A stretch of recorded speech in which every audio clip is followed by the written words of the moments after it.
अस्सलाम वालेकुम याली मेरे दोस्तों, उम्मीद कयां तो सब ठीक हूंदो, खैरियत सां हूंदो। अॼु जो एल्बम आहे शमन अली मीराली जो 435 वॉल्यूम धरती प्रोडक्शन ऐं हीउ एल्बम 1991 में रिलीज़ थियल आहे। तमामु ख़ूबसूरत अंदाज़ में ऐं ग़मगीन आवाज़ में नवा पढ़िया आहिनि ऐं हिन जी रिकॉर्डिंग जेका आहे उहा मुमताज़ लकी कई आहे ऐं शाइर जेको आहे गोहर गदाई साहब आहे ऐं हिन सां गॾु ॿियो बि एल्बम मां शामिलु कयो आहे धरती प्रोडक्शन जो आहे 835 नंबर, उहो बि तव्हांखे ॾेखारींदासीं। त फस्ट टाइम त ही आहे। हिन जो एल्बम जो टाइटल आहे हुसैन ज़िंदाबाद। हक हुसैन ज़िंदाबाद ज़िंदाबाद ज़िंदाबाद ज़िंदाबाद। ऐं हाणे पहिरियों हिन जो नुंहुं जेको आहे अब्बास दिलावर ज़ैनब जी ऐं उन खां पोइ आहे अली अकबर हलिया अदा। उन खां पोइ टियों नंबर मशहूरु नुंहुं जेको आहे इमरान जी औलाद जो दुश्मन ज़मानो थी वियो। उन खां पोइ असगर आओ हली ऐं उन खां पोइ आहे साइड बी आहे घोड़ा तो न ॿुधायो, घोड़ा तो न ॿुधायो, मुंहिंजो वीर छो न आयो। उन खां पोइ आहे हुसैन ज़िंदाबाद ज़िंदाबाद, मदूद यज़ीद मुर्दाबाद मुर्दाबाद।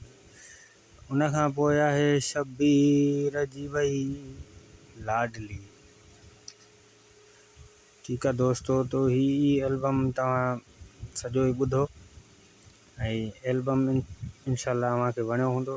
ऐं हिन जा जेकॾहिं नवा तव्हांखे खपनि त उहे तव्हांखे व्हाट्सअप ते ॾींदासीं। ऐं हिन सां गॾु 835 हाणे शुरू थियो आहे। त हाणे 835 1992 में रिलीज़ थियल आहे ऐं ही पेशकश धरती प्रोडक्शन शमन अली ऐं साथी नवा ख़ान जेको आहे शाइर जेको आहे गोहर गदाई, अली गोहर गदाई साहब। गदाई जो मतिलबु आहे फ़क़ीर फ़ुक़रा, तव्हांखे फ़क़ीर फ़ुक़रा छॾींदो आहे।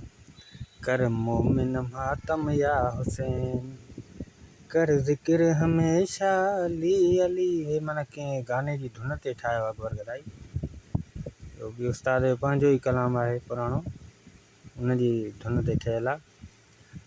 कयो मातम मोमिन या हुसैन, काइनात जे पीरनि जो, करबल जे पाक वसीरनि जो। आयो महरम आयो महरम। ही ज़बरदस्त एल्बम आहे। लोली है असगर लोली जान। ऐं हिन एल्बम जा नवा जेके आहिनि मां शायदि पहिरियों बि तव्हांखे ॿुधाए चुको आहियां, उहे 935 सां मिक्स में आहे एल्बम। असल में ही एल्बम आहे, फस्ट में ही एल्बम आयो। उन सां गॾु माना ही आख़िरी एल्बम सम्झो हुयो, त पोइ हुननि धरती प्रोडक्शन वारनि मिक्स में 935 वॉल्यूम करे माना हिकिड़ो वधाए एल्बम हलायो हुयो। ऐं ही एल्बम बि यूट्यूब ते अवेलेबल पियो आहे। जेके दोस्तनि खे खपंदो उहो वॉल्यूम जे हिसाब सां सर्च करे माण्हू ॾिसी सघनि था।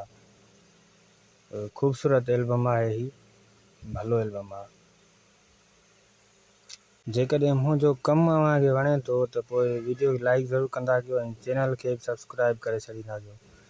अहिड़ा काफ़ी सारा माना नायाब कवर आहिनि जिन्हनि जे बारे में तव्हांखे मां ॿुधाईंदो रहंदुसि। ठीकु आहे दोस्तों।